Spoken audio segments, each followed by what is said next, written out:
All right, MVMT watches. It's a tiny apartment in Southern California. Two college dropouts teamed up to create a watch company that broke all the rules. Fair prices, unexpected colors, clean and original designs. MVMT, pronounced movement, grew into one of the fastest growing watch brands, shipping to over 160 companies across the globe.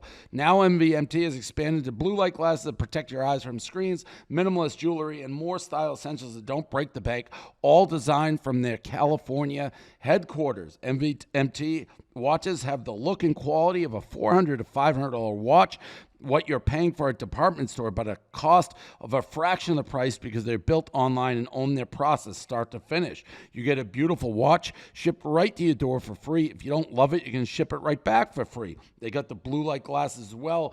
I'm online all the day. They help tremendously. I got to spend all day in front of the computer. My Everscroll blue light filtering glasses are a game changer. Helps with eye strain, poor sleeping patterns, and I love the modern style of the frames. If you want to elevate your look with style that doesn't break the bank, then join MVMT. Get 15% off today with free shipping, free returns by going to mvmt.com/rundown. Again, that's mvmt.com/rundown. My computer's moving. I don't know why. Get into the subjects. Not a ton of stuff. I mean, the world right now is consumed. Obviously, number one thing is the Ukraine shit. But in the sports world, here's what we got. Kyler Murray pens his agent, little known fact, used to be a Barstool podcast employee, Eric Burkhart. Yeah. Burkhart did with Johnny Manziel and Casey, right? What was the name of that thing? Yes. Wasn't it comeback season? Comeback season. Yeah. So he used to work here. He penned a letter on behalf of Kyler Murray, basically, I don't know, putting the Cardinals passive aggressively, like as a hostage, saying he wants to be in Arizona. He's taken them from a terrible franchise to a respectable franchise. And they have to, well, I couldn't tell. Do they have to pay him because he's like, I'm willing to take less at some point to sign other guys. But the ball is in Arizona's court. He wants to be there. And they just have to do everything he says for him to be happy there. Wild. I mean, first of all, the letter was too long. Like, have some sense of like how. I wouldn't consider reading. The font was this big. It was like 10,000 words long. I was like, whatever the story is, I now no longer care about it. I'm not reading a word of that. He has 2 years left on his contract, by the way. And also, and from the outside, I feel like the Cardinals brought in like a ton of weapons for him on offense. Yeah, and DeAndre defense. Hopkins. Yeah, and like not only that, but they went to the playoffs once the last 3 years. Like this incredible turnaround. I wouldn't say it's been that great of a turnaround. Like they have obviously been better, and Kyler Murray's better than what they had. But he's basically pretending like he's Patrick Mahomes, and he's asking for this crazy payday. It's like, dude, you have 2 years left. You sulked. You unfollowed the team on Instagram, which I know everyone will be like, oh, that doesn't matter. That matters. Like that's like a very LeBron thing where it's like, oh, why do people care about that? It's like, that's how it works now. Like people follow your social media and they follow every move. So do you think like Burkhart is he like agents you assume are intelligent by the nature of like what they do. So is he like what he couldn't have wanted to write that letter. It's old Drew Rosenhaus, I guess, who was very public and T.O. doing like sit-ups on a lawn. But how do they think this helps? Because I don't see any Cardinal fan or anybody being like, oh, they better pay him now. It turns, I would guess, 99% of people against Kyler. Correct. So then also, like that first part, like, let me clear some things up. I want to be here and I want to win a Super Bowl. It's like, if you have to put that into fucking writing to like convince people, there's probably an issue. We know you want to be a long-term quarterback that wins Super Bowls. What's even the fucking point of including that? Yeah. And again, he does have a ton of talent. I've only met the dude once. He came. I don't know if he's standoffish or whatever, but I'm more fascinated. Just how does that help anything that he's doing? Like to me, it doesn't help get more money. Doesn't help put pressure on him. Doesn't help get people on his side. I just don't like what does that do to help Team Kyler Murray, whether he wants to leave or stay or anything. Especially after that playoff game. Like that playoff game was horrendous. I know it was so long ago that we kind of forgot it, but the Rams demolished them. He played very poorly. If you want to blame it on everyone else, that's fine. But guess what? The quarterback position is the most important position in professional sports. Like in professional sports, when you win, you get all the credit. When you lose, you get all the blame. That's just how it works. So he can't be like, oh, I don't have enough help. And I don't, no. That's how it works. That's part of the deal. That's why you get paid that. So I don't understand how you complain off a loss like that. That would piss me off. Does have help. I mean, that like they brought in Hopkins, defense like JJ Watt's a huge signing. I mean, they tried. There has been no element of me as a casual Arizona, although I did bet them, but they struggled on the stretch.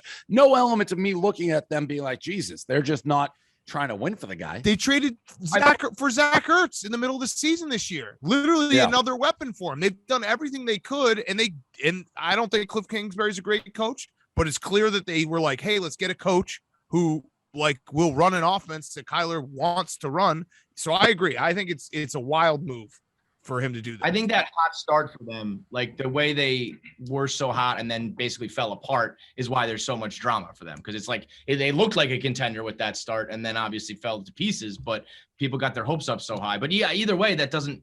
What's the Cardinals' response to this now? Like, okay, dude, like we're gonna go win a Super Bowl? Yeah, no fucking kidding. Sticking with crybabies, LeBron in LA, he's going after a reporter saying it was misquoted. The reporter, clearly you can tell just by the way he responds, like, I guess LeBron's coming after me now. Everything is falling apart. And really what LeBron does, he's an eater of worlds. He goes, takes all your resources, takes everything you have.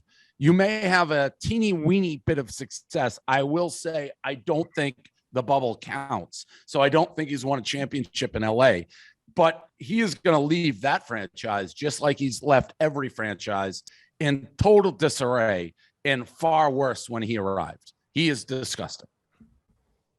Go ahead, Kevin. I agree with everything you said. Yeah, no, it was well said. It was that was good, Dave. That was a good speech. He's like an alien. He comes and takes all your resources, and when they're used up, he leaves. The best part, there's two things from this. One is over the All-Star break when he was like complimenting the GM for the Cavs, who he hated in 2017-18, because that guy wouldn't trade the future for LeBron's like present, because he's like, he's gonna leave us. Why am I gonna do that? LeBron came back to Cleveland and was like, they've done a great job. You know why they did a great job? Because they didn't listen to you, LeBron. They literally used all the picks they refused to trade for your guys, and then made smart decisions and now have a real team again. Like that was because they didn't listen to you. And then the only thing I thought about when LeBron was going after this reporter, how pissed do you think Skip Bayless is? Because Skip Bayless has been like, for 15 years, he's been trying to get LeBron to respond to him. And this guy just had to like misquote something, and LeBron goes off. It also, I don't know LeBron's next move, but he's up there in age and obviously wants to play with his son. But he's not going to factor in that he's not the same LeBron anymore. Correct. But he's going to want all the concessions, everything. But there's no guarantee of success, and he will ruin your planet. He said that. He said he was good. He would go back to. He's like never closed the door on going back to Cleveland. But he's like, I wouldn't play for anything besides the max. It's like, but you're. Like he is right now still a max player, but in like 2 or 3 years, he might not be a max player. It might ruin like your salary and how you're trying to do this. Yeah. He's be willing to take him and do what he wants are going to be like scrub franchises, right? That just they'll do whatever it takes, but he's not going to want to be on a team contender. So it's like, it's not going to work. Which is exciting to see. It's also very funny too, because like the Lakers have just been so bad, and they literally just listened to him. Like they got him Anthony Davis. He wanted Russell Westbrook. They traded their entire team for Anthony Davis. Russell Westbrook was one of the worst. Everybody, as soon as the ink was dry, knew that was a fucking bad idea. And LeBron wanted it. Right. That's what's nuts. He gets everything he wants. It's also like, I feel like they're buddies, you know what I mean? In the NBA, so much of it is like, yeah, we're friends. Let's like team up here. Russell Westbrook is an all-time bad signing. And how weird for a dude who like is kind of, legacy based in his world, like limping to the finish line because you want to play like one season with your son is a weird move, because these next few years are going to be garbage, and it's gonna taint a lot of the shit that MJ, Jordan, where did he fall? The all-time greats, all to play ball with your son who may or may not even be an NBA talent. I will say people forget. Like, I mean, MJ was on the fucking Wizards, and no one ever. Yeah, and LeBron is still like fully healthy. LeBron is still a top 5 player in the NBA. Like he is. He might not be in 3 years, but like he has shown that the beginning of this year and stuff. But yeah, I agree. Like it's gonna be weird if he keeps thinking that he can control like every situation he's in. And it's like, dude, you're 40 now. Yeah. Right. I watched this Steph Curry video, his warm-up routine, where he shoots it like an underhand that keeps backing up basically to half court, and then he moves back in. He hits them all. I was trying to craft a derogatory tweet towards this video for, I'm not going to exaggerate, 25 minutes. I couldn't come up with anything negative about it. I just wanted to make fun of it, and somehow I'm kind of over Curry. It's going to be like empty gym, nobody in your face. I just couldn't do it. So I just left it alone. I have nothing to say. It's very impressive. What? Are you an anti-Curry guy? I don't like his warm-up shit, and I don't like the way he celebrates. I don't like his dancing. I don't know. I don't hate him, but well, here's the thing about this last video was cool, but also a lot of it is like, are we really impressed with Steph Curry hitting mid-range jumpers? Like when he hits all of them in a row. I know, and I'm not trying to take anything away from it, but like we've seen him do way crazier shit than some of these shots. I don't know. That was pretty wild. That was when he hit 105 threes in a row or whatever with that video. That's more impressive to me than shooting from the. He hit 105 threes in a row. It was some obscene number, yeah, from the corner. He just nailed him. I'm unaware of that.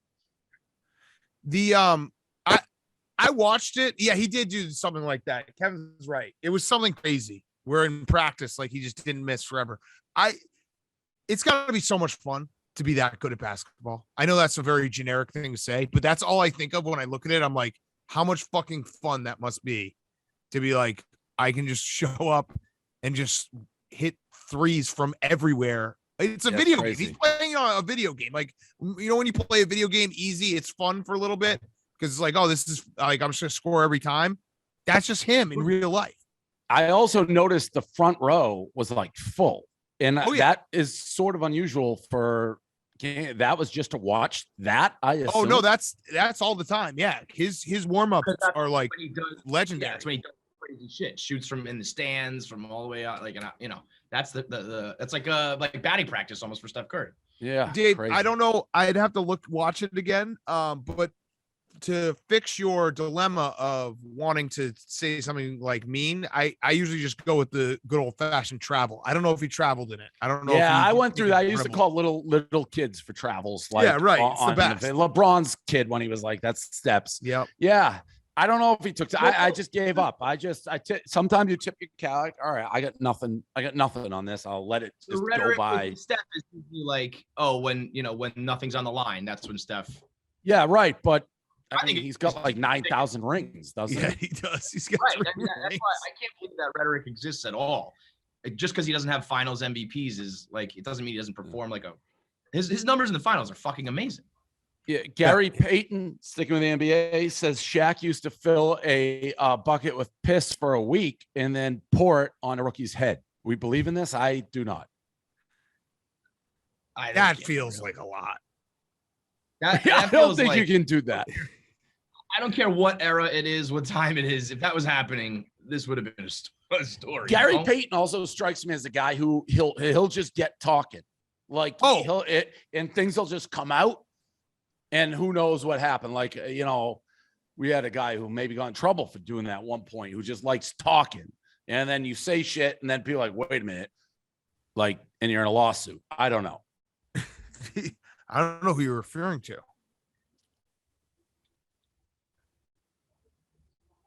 Me? Is it Kevin? No. Oh, I thought it was Kevin too. Cowboy Joe West. Oh, okay. Got it. The yeah, I was like, it could be anyone. No. Like I this story, I just can't believe you piss in a bucket for a week and pour it on a rookie's head. Like, for a week.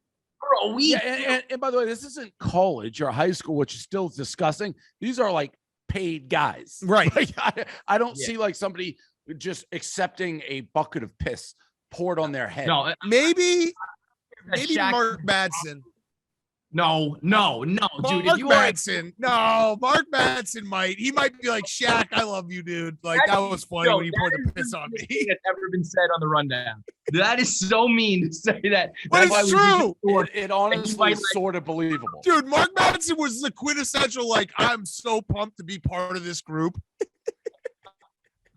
He probably was like, yeah, that's the what's your job, Mark Madsen? I 2 minutes a game. I'm Shaq's toilet, whatever. It's actually, I would have said 100% not believable. You threw out the name Mark Madsen, and I think it's now like 50-50. Yeah, that's why they let him dance in that fucking parade. Because they were all right. They were all on the same team together, right? Yeah. Yeah. Gary Payton wasn't on that team, but I don't know when this story. Gary Payton was on the team. Wait, no, with Karl Malone, like 2004, I want to say. Yeah, but that was a nightmare, right? That was the team that, like everything fell apart. I'll look up Mark Madsen. What a legend, the Mad Dog. He imagine where did he go? Stanford? Was he a Stanford guy? Yeah. Stanford. His look was just so fucking funny. Who was the guy? Like, everything about him. Who was the guy from Michigan? I said would be the number one pick in the draft. Who? I made a bet with Rico. Oh, he was the center. He Ray got Burke? hurt. No. Not even the NBA. Yeah. What's his name? The fucking kid. He smoked weed. He got drafted by the Thunder. Yeah. I say he's gonna be the number one pick overall. This is gonna drive me nuts. You know him, Kevin. He was a white kid. He was when are we talking? It was like I think he was on that Trey Burke team. No, it was like 13, 13 maybe against Louisville in the finals. Yeah, it was a Stotskis. Like he was the center. I was like, he was a monster. I don't want to look it up. Should I look it up? I don't want to look it up. I wonder what he's doing now. He's probably hanging out with Mark Madsen somewhere. I think he's from Crown Point, Indiana. I know everything about him, and I don't know his name. I was gonna say, how do you know that and not know?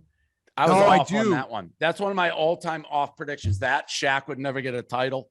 He smoked weed and he dropped and he hurt his back. He hurt his back. He smoked weed and he dropped for that, which is so stupid. What the fuck? I'm gonna look it up. Should I look it up? Yeah, look it up. While you look that up, Rick Ross went viral. He had 10 trees in his backyard. He got quotes to have a tree company remove them. They said $1,000 a tree. Rick Ross is like, fuck that. I will cut down the trees myself.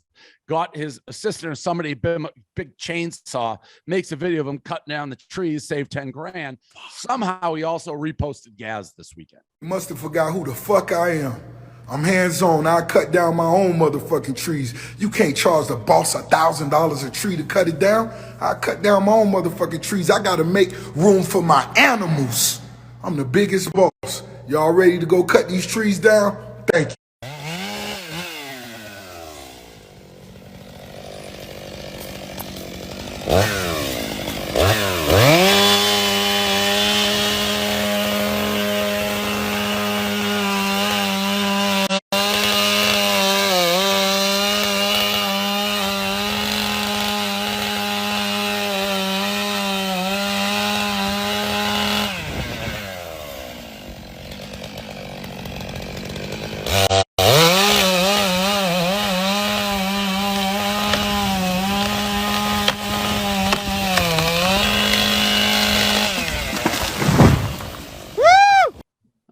Chesterton, Indiana, Mitch McGarry.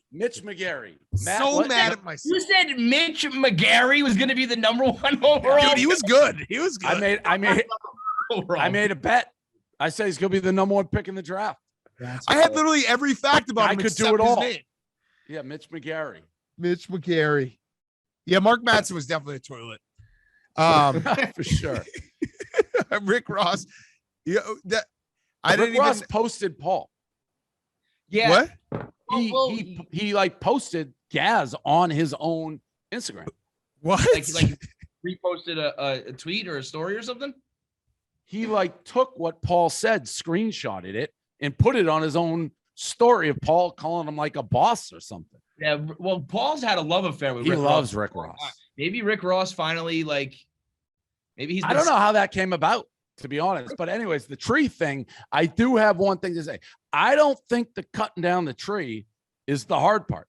It's getting rid of the tree. So what happened? Rick Ross didn't show that part of the story. All right, you cut the tree down. Now what? That I assume is what the tree companies are really charging you for. The removal of the tree. Though, did you see earlier when he got his horse? He's running like a whole outdoor whatever he's doing. So he's been all over the internet. People are loving like the outdoorsman Rick Ross. I also think cutting down the tree is hard just because I know that like if I went to cut down a tree, it would either fall on me like a cartoon or on my house, like something like that would happen. Because I think you just like. The house is a big thing, but he has like a huge yard. So I don't think he's anywhere near houses or anything like that. Like you showed the video, it didn't look that crazy to do it. Again, it's a huge tree. You think right now you chop down like 10 oak trees? No, I have such bad shoulders. I was having a conversation about this. My shoulders now hurt when I drive. What? Yeah. Dave. Yeah, I got to get this one looked at. I know there's torn ligaments. People think the basketball shot. I'm in disarray. I'm in disarray. What? I'm dead serious. Like you can't go 10-2 on the wheel if you. Yeah, it hurts. It's like sore. I take Advil to go to bed. Old man, dude. You're an old man. That the statement. People think the basketball shot because you know what he's talking about, but like a single basketball shot. You just slipped that in. No one's talking about it. Back in the day, in like 2013, when we had that stretch where we did like 3 or 4 physical videos in like an 8-month stretch, and you piled them all up. You're like, well, I returned punts, and then I did the hockey thing, and it's like, but that was like a year long. No, like, I'm saying people are chirping me on the basketball shot, not realizing how injured I was. And I said before I did that shot, I'm like, I can't do it. My shoulders don't work, and I still did it, and I still am getting chirped in the streets for it. Just imagine going to the doctor and being like, "What's wrong with your shoulders?" Like, well, I took a basketball shot. Half court. I was injured before that. That's like when Kevin slid into the base. he tore his whole body. Yeah. The shoulder kickball. Why did you agree to that, Dave? You're notoriously like content. No, I'm I knew it'd be great content. Lead from the front. Yeah, I knew it's content. I hijacked the whole NBA and Twitter that day, and I knew I would. I knew what I was walking into. But I walked in. It's like those old Marines. Some people run away from fire. Some run towards it. I run towards. So wait, if you have to get surgery, what is like the rehab look like? I just want it to stop hurting. I think you're gonna have to get surgery. So I don't know. Are you gonna be in like a? It'd be funny if you had this cast for like a month. Surgery so long ago. I had to wear something all the way around my waist, and I had a ski pole. I think I've told it just looked like I had a gun in my hand at all times. I need that. I couldn't shower for like 2 months. What do you mean? When are you going to do it? Something that you held on to? It went to the ground? It went around my entire stomach, and then there was a ski pole that was like, so I walked. It was like, this is how my arm was. You're going to do it. I've never heard of that. Yeah, well, it was a long time ago, but my body, listen. Nobody has ever beat Father Time. Nobody. He's undefeated. True. I just imagine. And this shoulder has been through. Listen, this shoulder. You guys think I make that? I don't make any of that. This shoulder is in shambles. I know you don't make it up. I'm just laughing about the like visual of you in a sling and a little fucking grabby thing, like trying to grab bottle service at Live in Miami. I won't go out with it. I've torn ligaments. I just need it cleared. That's pretty much what I have. I'm going in. I'm supposed to go in for my second hair surgery Wednesday. Oh, you got to get a re-up? It's like fake boobs. Like every 5 or 6 years, you got to redo it. I'm dreading it. It was so painful the first time I did it that I was like, I'll never do it again. But I figure a week to 10 days of pain is worth it. I have the surgery. I'm flying in. That was one of the more successful cosmetic things ever. You took away, like our biggest fucking chip in. That was unfair for the blog one. So wait, is it bad right now? No. Or no. you just want to get ahead? Yeah, get ahead. You got to get ahead. bet you it's not as bad the second time if it's already. I don't know. I mean, I thought it was going to be a walk in the park, and it's not. So I'm actually like, it was in my dream last night. That's how much I'm thinking about. But you were going from pretty full bald spot to. I bet you. I don't think it matters. I don't know. Really? Wait, are you doing it here in New York? Boston. I was gonna say, you got to be careful of the noogie monster coming around. I know. What if Nate just showed up, just fucking noogied you again? That would be his time. We had Nate on Dave Portland's show. I gasped how ugly he is. I forgot. It's like he hasn't been on in so long. But when his face came, because Eddie doesn't tell me who's coming on the show. So this box, it's just like he appeared. It's like, oh, like fucking a villain.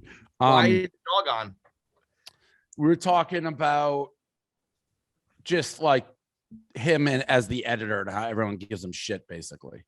I'm on his side with that. Yeah, it is. It's a tough job. Yeah. This is just a good video. Probably not much to say about it. This guy won a hockey game in a shootout, and then he just skated right into the locker room. People loving the video. It's a good video. So I put that in there. I don't know if you guys have anything to add. It was just a video people should see. Yeah. Okay. Amanda Bynes out of the conservatory. You seen what she looks like, Amanda Bynes? Not great, right? No. It's crazy. What a transformation. Like face tats, like crazy. Yeah.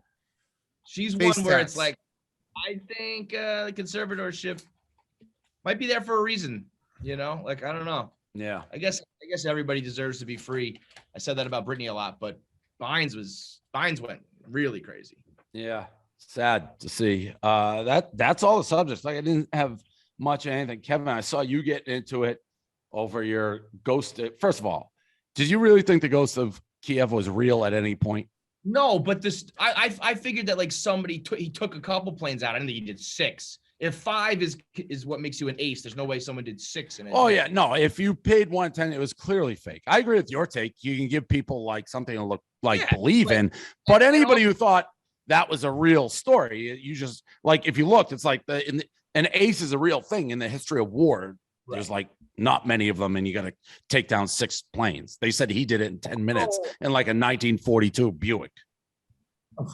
Right. Also, I wasn't saying like the news should report it and run with it. I was saying if you're on Twitter being like, well, actually it's impossible. Like just let the good guys have some good propaganda to get morale up because that's all they've got right now. The only thing that's going to help them win is like their will over it's David versus Goliath. Let them have something to latch onto.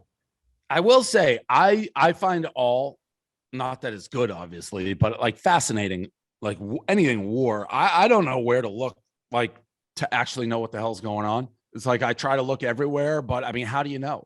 How you just have no idea what's really real. Every picture is like 10 years old.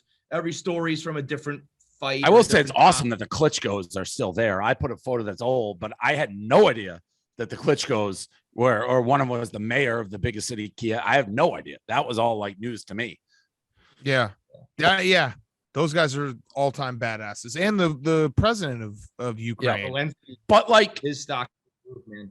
If tomorrow it was like, oh, Russia won, it wouldn't like shock me. I just don't know what to believe. You hope every day, like reading stuff this positive for Ukraine, but you have no idea. Go ahead. Oh, go ahead. I saw the video of Rico storming out of the office. That didn't look good. He needs a nap. What's he doing? This motherfucker, man. Doesn't even take the stairs. How do you live like that? Screaming. I've renounced my ridership. You're not a rider.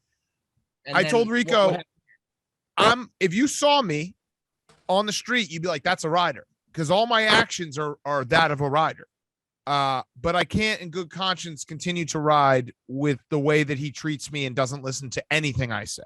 I give him advice, tips constantly. He does not. Dave and I on the DP show, tune in, subscribe on YouTube.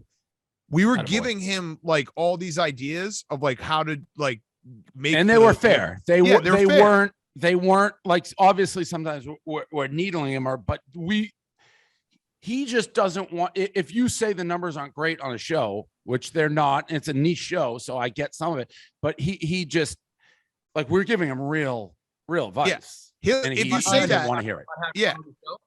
Well, What? yeah, it's like you got to like if you give ideas of shows that are successful, they have segments that are repeatable, unique, different.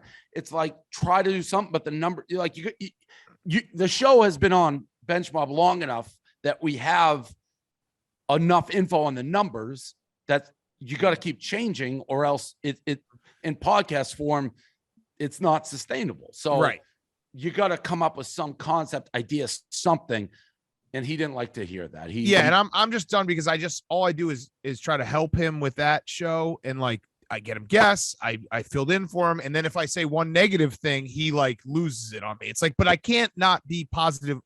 It was awkward when he had that exchange with Greg Gard, and I said it was awkward. I said it was cringe, and he's like, "Why would you do that?" It's like, well, because that's my coach, and it was awkward. Flames flying out, do we? I'm gonna watch out. I'd be more worried about my tea time on the second weekend, but that's just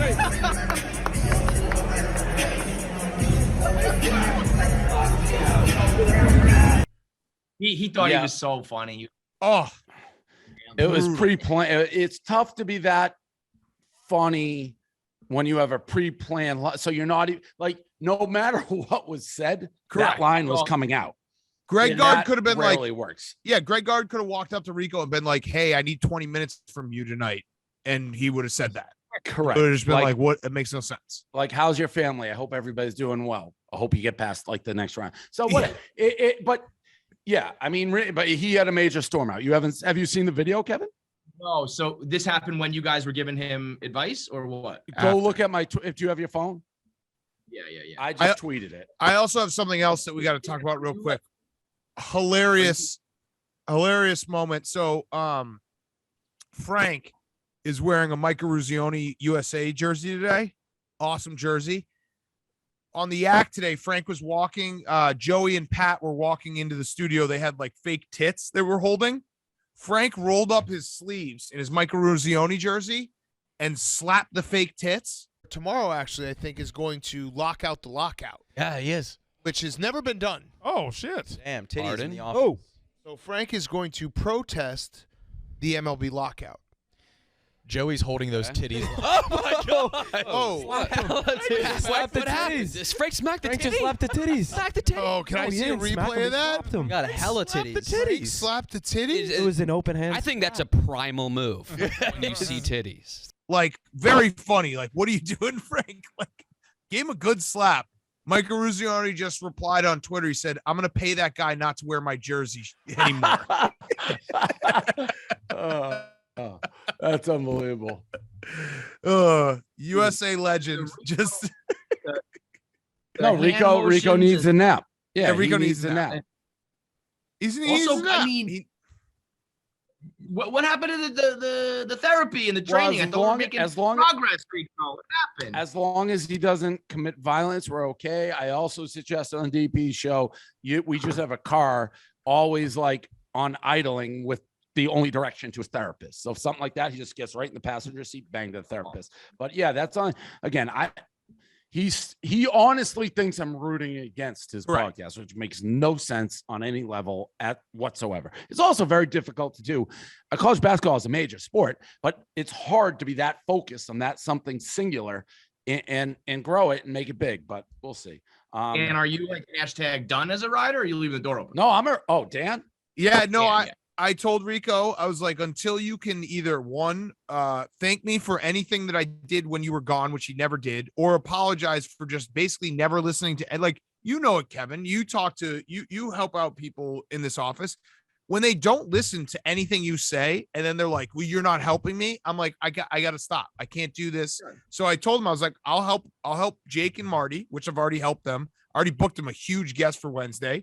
I'm not going to help Rico until he can open his eyes and be like, oh, we're not always out to get you. And did you see the picture of them, the four at Bench Mob in front of like the Jersey Mike's sub sign? I mean, it was quite depressing. It was rainy. It was Jersey. It just, I saw it and it was, and then Caleb and Roan and those guys going crazy viral with the storm chases, which is such a good thing. I couldn't help but compare and contrast, and I don't think Rico liked that. I don't think he liked that. Gilbin Rowan, that was all-time Barstool moment for them to do that. Like everywhere they go, man. Incredible. It's a great concept that everyone. It's easy. It's repeatable. It stands out. It's great. All right. I think that's the rundown. Yeah, that's it. All right. See ya.